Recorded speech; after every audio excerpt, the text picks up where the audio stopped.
it's a funny story because, you know, when I went there to compete, I was one person team. Like Hong Kong was just me. But these other teams, they've got like 7 or 8 athletes, 3 coaches, 2 team doctors, you know, like a manager or whatever. You know, it's like a team of like 10 to 15. Like I was literally on the plane with the South Korean team. And then I was just kind of like following them coming to the hotel. They see the Hong Kong flag and they're like, oh, like you're from Hong Kong? They're like, yeah. I was like, oh, like you're an athlete? I was like, yeah, I'm an athlete. They're like, oh, like where's the rest of the team? I was like, oh, like it's just I'm the team.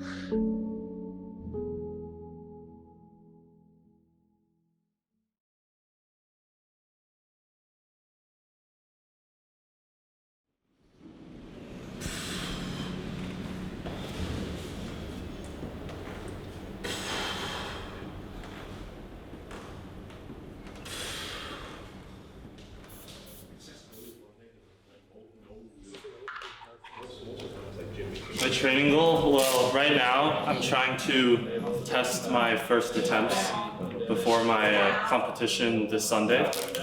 So this is my last heavy day before the actual competition, and I'm going to be trying the first attempt of each lift that I'm going to be doing. If it goes well, I'm going to use it. If it doesn't go well, I'll probably have to lower the weight.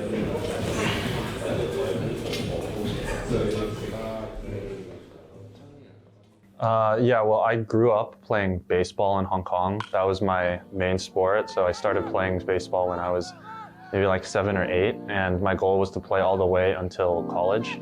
So I played in the Hong Kong Little League here, and I made it as far as playing international tournaments for junior and senior teams. And I tried to get recruited for college, but that didn't work out because I guess the US is just so much more competitive, and baseball was not my calling. But through baseball, when I went to the US, I started working out in the gym a lot.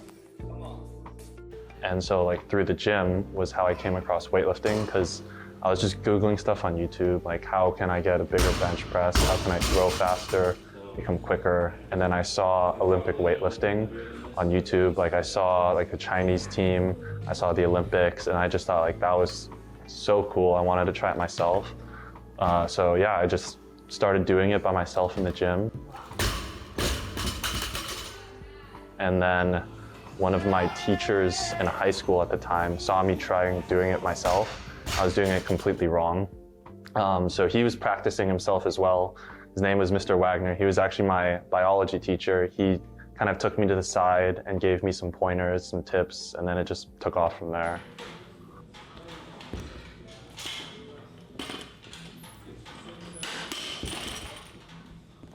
Basically, this is my plan for today.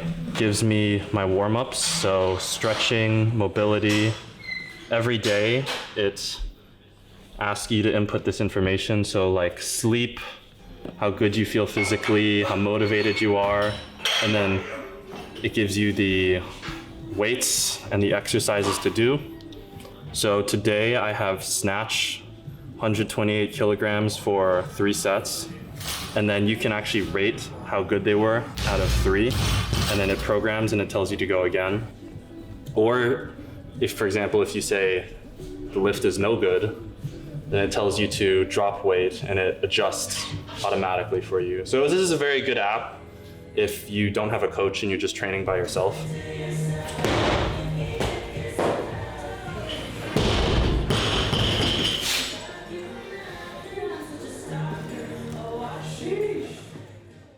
My title right now is a research assistant, and you know, there's like a lot of different teams at SI, but the main team that I focus on is the fencing team. To them, I'm just staff. I'm just the research assistant. Like compared to the other athletes there, they're winning medals at like Asian Games. You know, like I'm just there to help them get there. I'm just a staff there. I wake up, I drive an hour to work. And then I work throughout the day, but I can train during lunchtime. So I'll do 1/2 of my training during lunch. I'll eat really quickly, finish the rest of my day, and then drive back. By that time, it's probably like 6:40, 7 at night. And then I'll train for another 2.5, 3 hours. And then go home, eat, shower. By that time, it's probably 11, and then I go to sleep and I do it all again.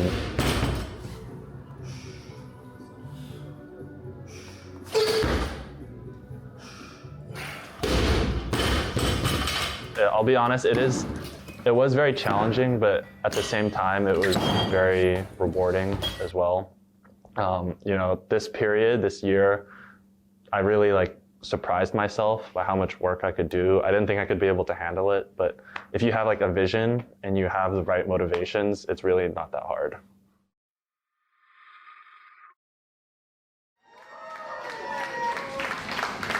From Brazil, Monica Brazil!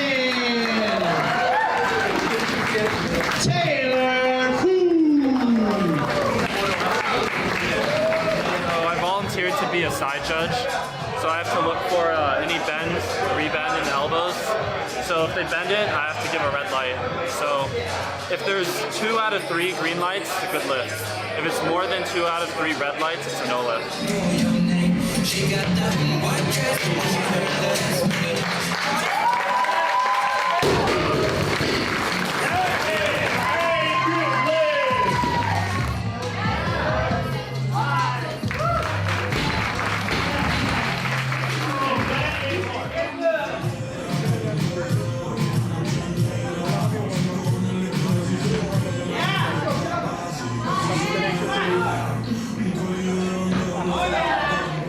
When I first came to Hong Kong and did weightlifting, there was almost no community. Everything was so spread out. There were no competition, so training was very difficult. Now, of course, things are getting better, but it's not to the level that I would like it to be. Looking back is I definitely want to return the favor to people that may be in my position. So there might be other people starting out, but they have all these barriers, not much support. So maybe they're incredibly talented, but we'll never know because just all the difficulties turn them away to the sport maybe fencing, which has so much more support now, or basketball or something like that. So I definitely think the group that I train with in Hong Kong is a very good example because they lift for more than themselves. They lift to help others as well. They lift to encourage other people to join and just grow the sport.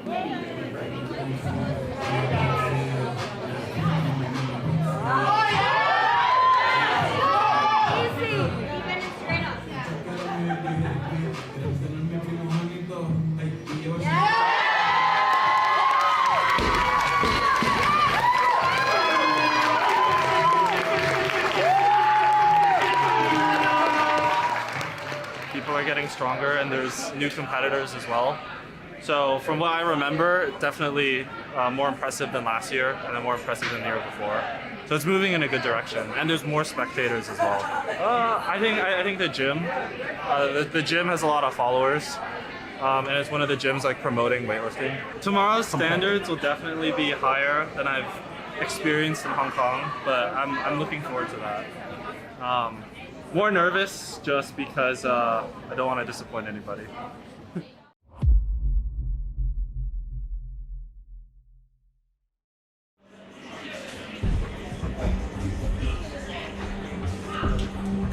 This is the previous session. I'm about to go up whenever this session finishes. I'm keeping an eye on my competitors, trying to figure out what I have to lift, doing some calculations. So I think my first attempt will probably be 128 kilo snatch and then 148 kilo clean and jerk, but that might change depending on how people do here. It's just open to people that have been training for only a year or two. In a competition like this, 1 kilo probably doesn't mean that much. If someone's doing 100 kilos, I'm doing 150. That's a 50 kilo separation. But then the competition that those Chinese guys go to, those guys compete against other people that have been training their whole life. It's very competitive, where 1 kilo, literally 1 kilogram could be the difference between winning and losing. 285.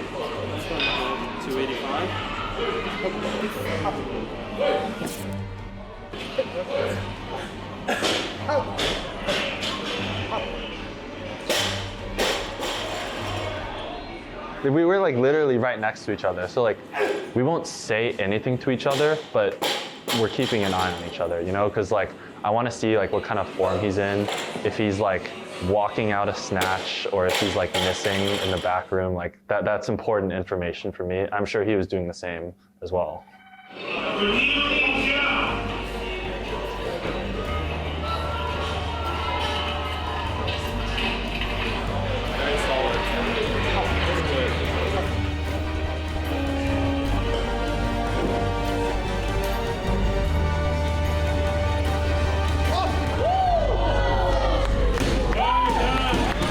When we first started, I opened at like maybe like 123, 124 or something, because I knew I would be lifting after the guy.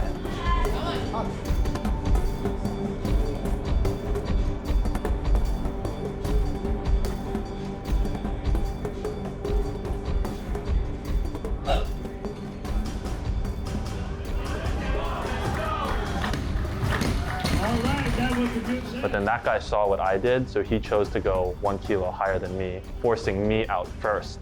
And seeing that, I went up even higher to force him back out first.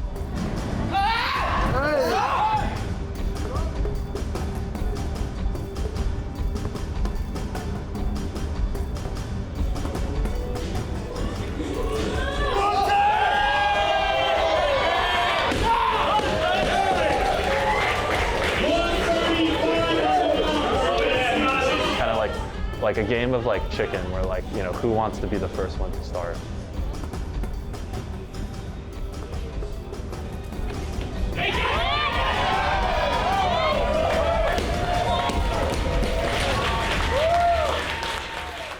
And like, you know, usually in Hong Kong, like I'll be honest, I don't have that opportunity, because like when it comes to the snatch, there's not that many people that can like give me that kind of push.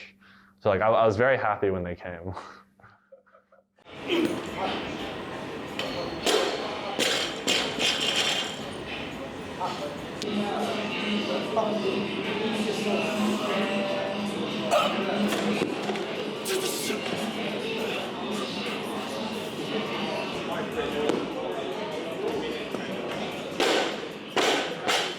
So like when I was competing in that competition, my strategy was just like do what I want to do at Asian Champs and just keep going up. It did not matter what someone else did.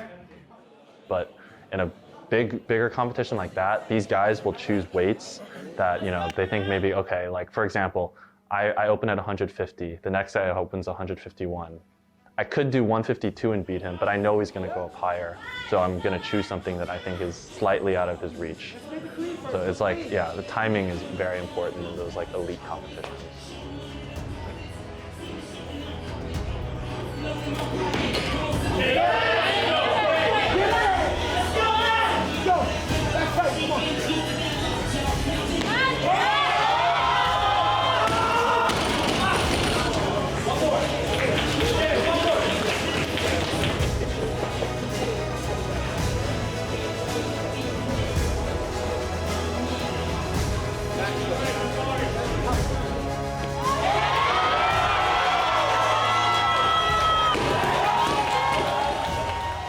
In weightlifting, you only get 3 attempts in snatch, 3 attempts in clean and jerk, and that's it. It's not that many attempts, so you gotta be very strategic about the weights you choose. It's like, you're not going out of your way to make someone else fail, but in those major competitions these guys go to, they're going out of their way to make other people fail. Like they're choosing numbers to throw off like the timing of their other competitors. And at the same time, the other competitors are doing the same thing for that guy as well. So like there's a lot of back and forth.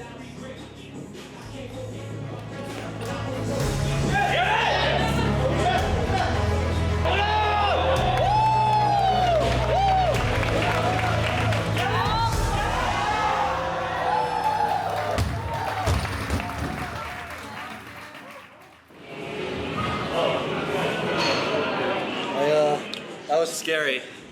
I missed my first 2. I have never done that in my 8 years of competing. So definitely something to learn from.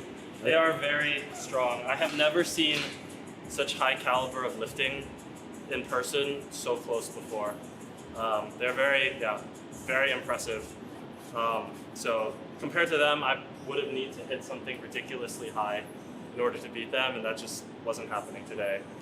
And I did what I needed to do to get on the podium. So I'm happy. And so next up is Asian Championships in February. So you got to learn from today. So I'd say maybe the biggest difficulty is there is very little reward. So you could spend however many hours of your day if you really want to commit to weightlifting, and you could pay for all these lessons. You can train really hard, but then what are you going to get out of it? You could probably spend that time going into another sport like soccer or basketball, where you can compete at these big tournaments. You get something out of it, but for weightlifting, there's really nothing you get out of it besides self-fulfillment.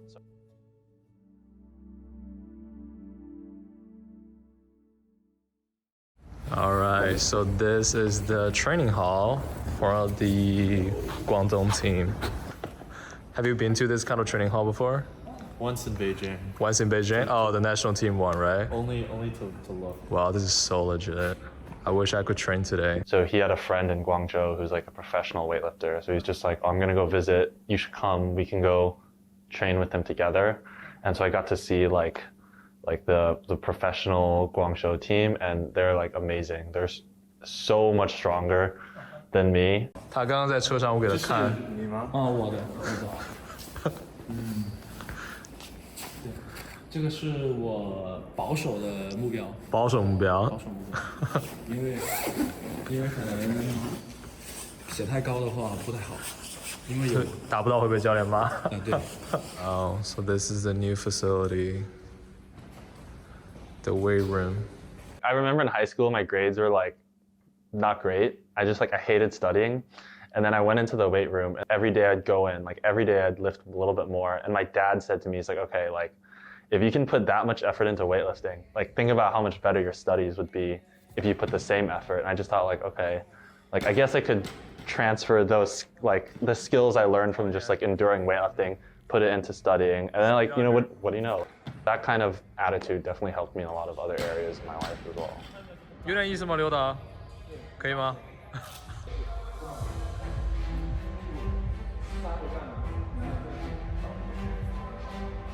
发力点不充分，失败，是吧？你应该是完全杠铃跟背是同步的，没有虚位的。哦。刚才他是背松了，然后回到了发力点，没有完全充分到了发力点，然后就下去了。他就会。明白。So basically, you have to move the same pace with the barbell on your back, right? And 这些只要注意就行了，这不是改动作，只要注意。明白。You got it? 对。Holy shit.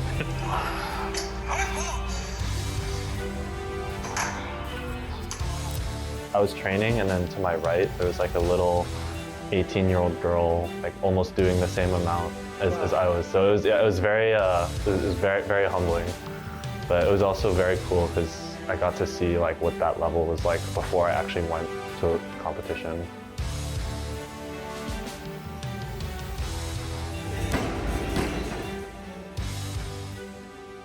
Yeah, well, honestly, I love weightlifting because you can always improve. So you can always lift more, but not necessarily through numbers. You can always have better technique. You can be quicker, you can be faster, and of course the end result is just one number. So it's not you play against another team and you lose sometimes, you win sometimes. And weightlifting is just you can either lift it or you don't. Everything is very black and white, and if you don't lift it, you can figure out what went wrong. 还没有下完就上去了，要等他下完顺着那个起嘛 ，OK， 有没有 ？OK， 这样就会轻松很多了，是吧？你要100%跟杠铃对抗是没用的。知道吗 Be water, my friend. Patient with her dip. Oh yeah. Coach said your second one looks really good. Yeah. Both of them. 真的哦。来自刘教练的夸奖。拿捏一样。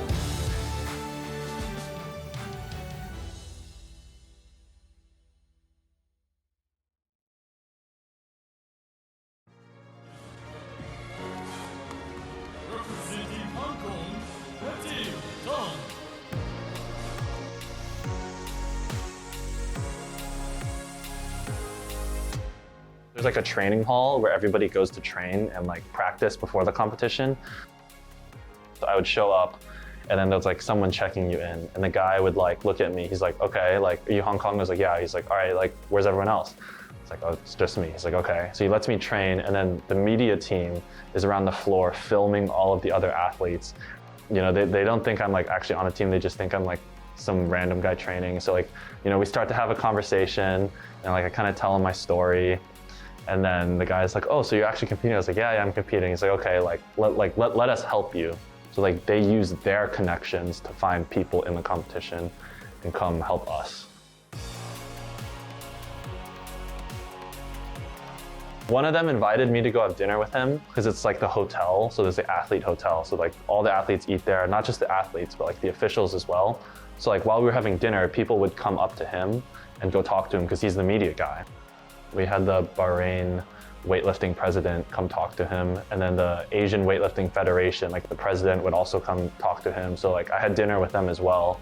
So I got to tell them a little bit about my story, you know, kind of like vouch for Hong Kong, tell them like, hey, like maybe look in our direction a little bit, give us a little something. And so like, yeah, like I'd like to think that by going to this competition, I helped Hong Kong out a little bit by just like talking to these people.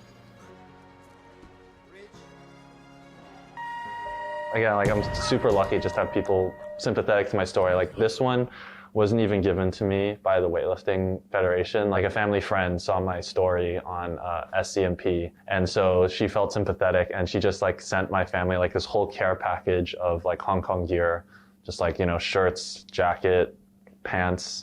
So yeah, that was like this one, like it was literally just a gift.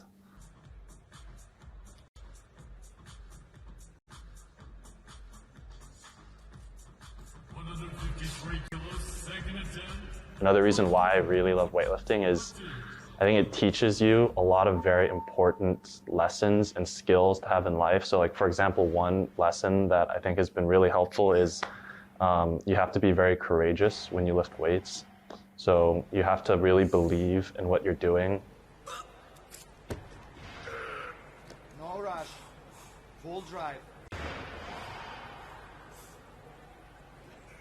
Rich. Oh!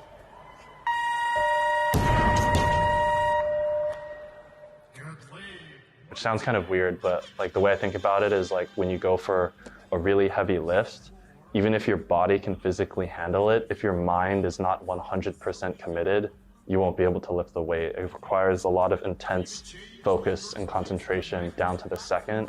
And I think that has applied a lot in like other areas of my life as well.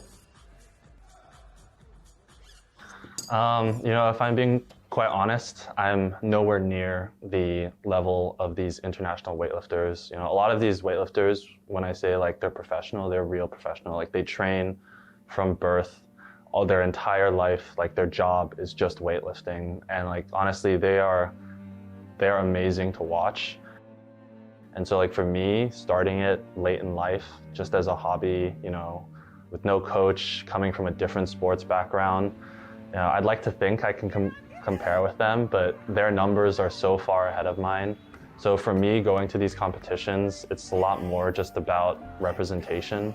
So, you know, representing Hong Kong and showing the people where I'm from that, you know, we can get to that level as well. So I'm very blessed. So for example, like I also competed in the US, and even the US, even though I wouldn't say like they're at the top level internationally, they're very competitive. So when I compete in the US, I place a lot worse than when I compete in Hong Kong, just because of like the breadth of competition they have there. So yeah, I feel very blessed to come from a place like Hong Kong where I have the opportunity that I can go to these competitions where, you know, maybe somebody that is better than me in the US may not have the same opportunity.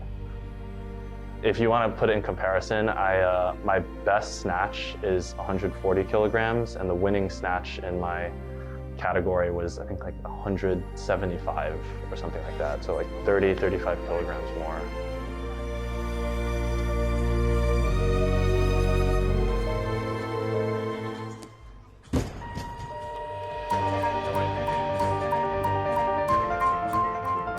Do you sometimes like envy about like people like, oh, they got support, but for my sport we don't have? Like, yes and no. yes, I do envy them because obviously it makes it a little bit more legit. You know, they can afford to sacrifice more things because they have that safety net of like the support.